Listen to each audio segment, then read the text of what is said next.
Subscribe చేసుకోవడం మర్చిపోకండి. Tip number 1 తీసుకున్నాను అనమాట. దీనికి డబల్ సైడెడ్ టేప్ అతికించేసి నేను ఇలా గోడకి అతికించానండి. ఇప్పుడు సింక్ దగ్గర మనం స్క్రబ్బర్ అయితే యూస్ చేస్తూ ఉంటాం కదా, ఇది మొత్తం యూస్ చేశాక వాష్ చేసేసి దీన్ని ఇలాగా ఈ క్లిప్కి కనుక పెట్టుకున్నాం అనుకోండి, ఆ వాటర్ అంతా మొత్తం కారిపోతాయి అన్నమాట. ఎప్పటికీ డ్రైగా ఉంటుంది. దీనివల్ల ఫంగస్ అనేది ఫామ్ అవ్వకుండా ఉంటుందండి. ఈ టిప్ మీ అందరికీ యూజ్ అవుతుందని అనుకుంటున్నానండి. నెక్స్ట్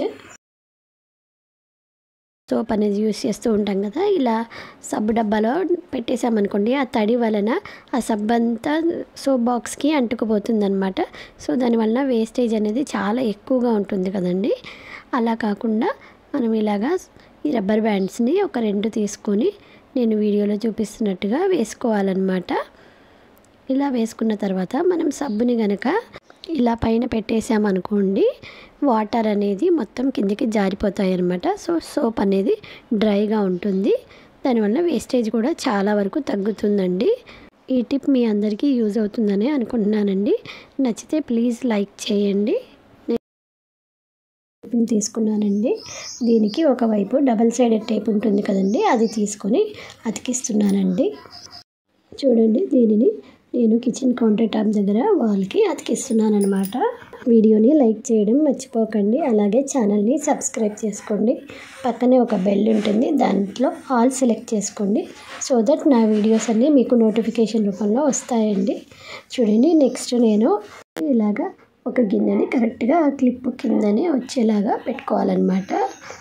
నెక్స్ట్ ఇలాగా ఆయిల్ ప్యాకెట్స్ ఉంటాయి కదా, వీటిని ఓపెన్ చేసి మనం ఆయిల్ క్యాన్లో పోసేసుకున్నాక ఖాళీ ప్యాకెట్ ఉంటుంది కదండి, దానిని ఈ క్లిప్కి ఇలా పెట్టుకోవాలన్నమాట. రివర్స్లో ఇలా పెట్టుకోవడం వల్ల అందులో ఉన్న ఆయిల్ అంతా డ్రాప్ బై డ్రాప్ మొత్తం గిన్నెలోకి అనేది వచ్చేస్తుంది అనమాట. అదండి, ఇలా పెట్టామనుకోండి అది మొత్తం అందులోకి కారిపోతుందన్నమాట. సో ఆయిల్ వేస్టేజ్ అనేది చాలా వరకు తగ్గుతుందండి. ఈ టిప్ మీ అందరికీ యూజ్ అవుతుందని అనుకుంటున్నానండి. నచ్చితే తప్పకుండా లైక్ చేయండి. చూడండి, మనం ఇలాంటి కత్తులు అయితే యూస్ చేస్తూ ఉంటాం కదా, ఇవి కొద్ది రోజులు యూస్ చేశాక షార్ప్నెస్ అనేది తగ్గుతుంది కదండి.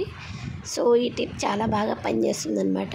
కొద్దిగా వేడి చేసుకోవాలండి కత్తిని. నెక్స్ట్ ఇలాంటి ఒక కప్పునైతే తీసుకోవాలన్నమాట. దీన్ని బ్యాక్ సైడ్ ఇలాగ తిప్పేసి మనకి వేడి చేసుకున్న కత్తిని ఇలా సానబెట్టినట్టుగా రబ్ చేయాలండి. సో దీనివల్ల షార్ప్నెస్ అనేది చాలా బాగా వస్తుందన్నమాట. మనం కత్తులనే కాదు, కత్తెరలకు కూడా ఈ టిప్ చాలా బాగా పనిచేస్తుంది. తప్పకుండా ఈ టిప్ని అయితే ట్రై చేయండి. నాకైతే చాలా బాగా షార్ప్ వచ్చేసిందండి. ఐ హోప్ ఈ వీడియో మీ అందరికీ నచ్చిందని అనుకుంటున్నానండి. నచ్చితే తప్పకుండా లైక్ చేయండి. Thank you for watching.